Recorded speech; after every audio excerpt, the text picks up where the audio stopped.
আমাৰ ৩টা বছৰীয়া যিখন সংগ্ৰাম ফ'ৰলেন দাবী সমিতিৰ আৰু অসম জাতীয়তাবাদী যুৱ ছাত্ৰ পৰিষদ কলিয়াবৰ জিলা সমিতি আৰু বিভিন্ন দল সংগঠনে তেওঁলোকৰ লগত সমৰ্থন কৰি আজি 3টা বছৰ আমি এই সংগ্ৰামখন আগবঢ়াই লৈ গৈ আছোঁ। আমি 3টা বছৰ সংগ্ৰাম কৰাৰ উপৰিও যোৱা ২৬ ডিচেম্বৰ তাৰিখে আমি চাৰ্কুল অফিচটো ঘেৰাও আৰু ৰাষ্ট্ৰীয় ঘাইপথ অৱৰোধ কাৰ্যসূচী আমি পালন কৰিছিলোঁ। তাৰ পিছতে আজি অসম চৰকাৰৰ কেবিনেট মন্ত্ৰী কেশৱ মহন্ত ডাঙৰীয়া অধ্যক্ষতাত এখন সভা অনুষ্ঠিত হ'ব। এই সভাখনত অসম চৰকাৰৰ কেবিনেট মন্ত্ৰী পীযুষ হাজৰিকা ডাঙৰীয়া, বহমপুৰ সমষ্টিৰ বিধায়ক জিতু গোস্বামী ডাঙৰীয়া, চামগুৰি সমষ্টিৰ বিধায়ক দীপ্লুৰঞ্জন শৰ্মা ডাঙৰীয়া উপস্থিত থাকে। আৰু এনেকুৱা এটা সিদ্ধান্ত লৈ গৈছে, অতি শীঘ্ৰে বিহুৰ আগতে অসমৰ মুখ্যমন্ত্ৰী হিমন্ত বিশ্ব শৰ্মা ডাঙৰীয়াৰ লগত এখন বৈঠকত আলোচনাত মিলিত হোৱাৰ কথা তেওঁলোকে কৈছে। গতিকে আমাৰ খুব আমি পজিটিভ আশাৰে লৈছোঁ যে গোটেই বিষয়টো আমাৰ যি 3টা বছৰীয়া সংগ্ৰাম বা আমি 2008 চনৰ পৰাই কলিয়াবৰ তিনিআলিৰ পৰা নুমলীগড়লৈকে অসম জাতীয়তাবাদী যুৱ ছাত্ৰ পৰিষদ কলিয়াবৰ জিলা সমিতি আৰু বিভিন্ন দল সংগঠনে যি চাৰিলাইনটো বিচাৰি আছিলোঁ, এই চাৰিলাইনটোতে সুফলাফল পাম বুলি আমি আশা কৰিছোঁ। কিন্তু আমি মুখ্যমন্ত্ৰীৰ সেই আলোচনা সভাটো যদি আমি আশ্বাস নাপাওঁ, আমাৰ যি দাবী, সেই দাবী যদি ক'ৰবাত নহয় ক'ৰবাত তেওঁলোকে আমি যদি আশ্বাস নাপাওঁ বা তেওঁলোকে প্ৰতিশ্ৰুতি নিদিয়ে, আমাৰ যি সংগ্ৰামী যাত্ৰা ইয়াৰ ধাৰাবাহিকতা থাকিব।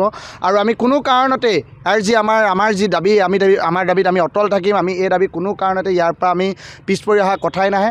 আমাৰ যোনটো চাৰিলেন, এই চাৰিলেনটো কলিয়াবৰ তিনিআলিৰ পৰা জখলাবন্ধা চহৰৰ মাজেদিয়ে যাব লাগিব, কিয়নো কলিয়াবৰত বন্য জন্তুৰ যিটো ধৰণে ক্ষতিসাধন কৰিছে সেইটো সকলো অৱগত।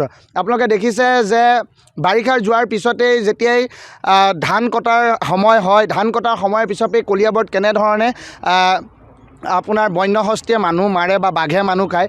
2025 বৰ্ষটোত জীৱ জন্তুৰ আক্ৰমণৰ ফলত 10জন লোকে ইয়াত নিহত হ'বলগীয়া হয়, 4জন লোক আহত হৈছে। এয়া আমাৰ তথ্য সহকাৰে কথাটো আমি কৈছোঁ।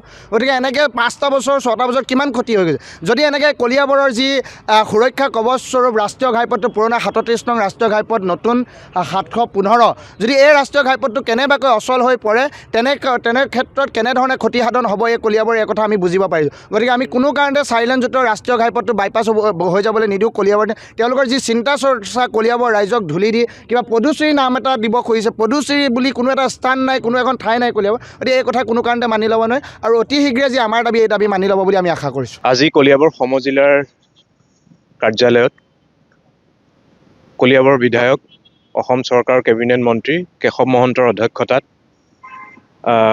অসমৰ জলসম্পদ মন্ত্ৰী পীযুষ হাজৰিকা ডাঙৰীয়া, কলিয়াবৰৰ সন্তান তথা চামগুৰিৰ বিধায়ক দীপ্লুৰঞ্জন শৰ্মা আৰু বহমপুৰৰ বিধায়ক জিতু গোস্বামী ডাঙৰীয়াকে প্ৰমুখ কৰি জিলা আয়ুক্ত মহোদয়, সমজিলা আয়ুক্তকে ধৰি ফ'ৰলেন দাবী সমিতি আৰু ছাত্ৰ সন্থা আমি একত্ৰিতভাৱে আলোচনাত আজি মিলিত হৈছিলোঁ।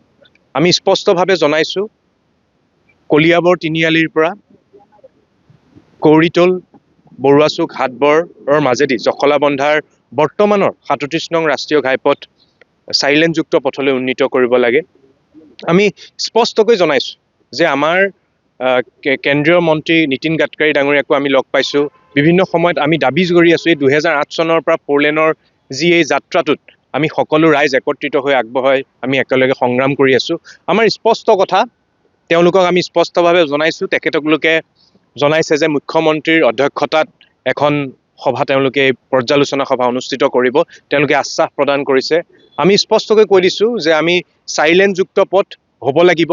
আমি কাজিৰঙাৰ এলিভেটেড কৰিডৰক আমি আদৰণি জনাইছোঁ। কাজিৰঙাৰ জীৱ সুৰক্ষাৰ ক্ষেত্ৰত আমাৰ কোনো আপত্তি নাই, তাত এলিভেটেড কৰিডৰ হোৱা আপত্তি। কিন্তু আমাৰ কলিয়াবৰ তিনিআলিৰ পৰা যিটো ৰাস্তা 11.2 কিলোমিটাৰ আছে, এইটোক বৰ্তমানৰ 37 নং ৰাষ্ট্ৰীয় ঘাইপথক চাৰিলেনযুক্তলৈ উন্নীত কৰিব লাগিব। তাত কোনো ধৰণৰ কিন্তু পৰন্তু নাই। আমি এটা কথা স্পষ্টকৈ ক'ব বিচাৰিছোঁ, ব্যৱসায় বাণিজ্য বহুত পিছৰ কথা। আজি যি অগাধভাৱে বিচলন কৰিছে আমাৰ বনৰীয়া জীৱ জন্তু, হাতী বাঘৰ যি সন্ত্ৰাস, হাতী বাঘ এতিয়া কলিয়াবৰৰ মানুহৰ ড্ৰয়িং ৰুমত সোমাবলৈ বাকী, সন্ত্ৰাস কৰি দিছে। গতিকে এই বনৰীয়া জীৱ জন্তু যদি কলিয়াবৰৰ প্ৰত্যেক গৃহস্থী গাঁও অঞ্চলত যদি এনেধৰণে বিচৰণ কৰিবলৈ লয়, তেতিয়াহ'লে মানুহ ক'ত যাব? গতিকে আমি স্পষ্টভাৱে জনাইছোঁ যে বৰ্তমানৰ ৰাষ্ট্ৰীয় ঘাইপথটো চাৰিলেনযুক্তলৈ উন্নীত হ'বই লাগিব। আৰু যিটো তেওঁলোকে কৈছে যে মুখ্যমন্ত্ৰীৰ অধ্যক্ষতাত তেওঁলোকে খুব সোনকালে বিহুৰ আগত আলোচনাৰ কথা কৈছে, তাত আমি আমাৰ গোটেই দিশসমূহ আৰু আমি গভীৰভাৱে তেওঁলোকক দিম। আৰু আমি চৰকাৰলৈ আহ্বানৰ দাবী জনাইছোঁ যে আমাৰ এই দাবী সম্পূৰ্ণৰূপে ন্যায্য দাবী মানি ল'ব লাগিব।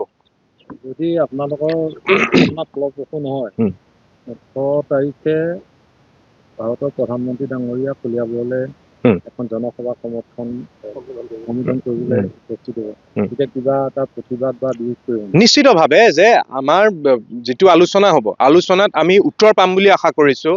আমি ইমান দিনৰ সংগ্ৰাম, এখন চৰকাৰ, এখন ৰাইজৰ, যিহেতুকে ৰাইজে এখন চৰকাৰ পাতি দিয়ে, গতিকে ৰাইজৰ কথা শুনিব লাগিব চৰকাৰে। এজন মুখ্যমন্ত্ৰীৰ অধ্যক্ষতাত অনুষ্ঠিত হোৱা সভাখনত তেওঁ ৰাইজৰ কথাখিনি জানিব লাগিব।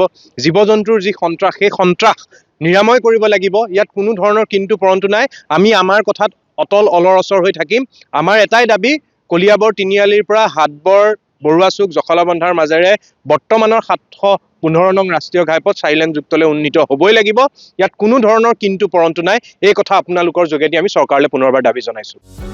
যিকোনো খবৰৰ বাবে যোগাযোগ কৰক আমাৰ এই নম্বৰত 9181 307 221।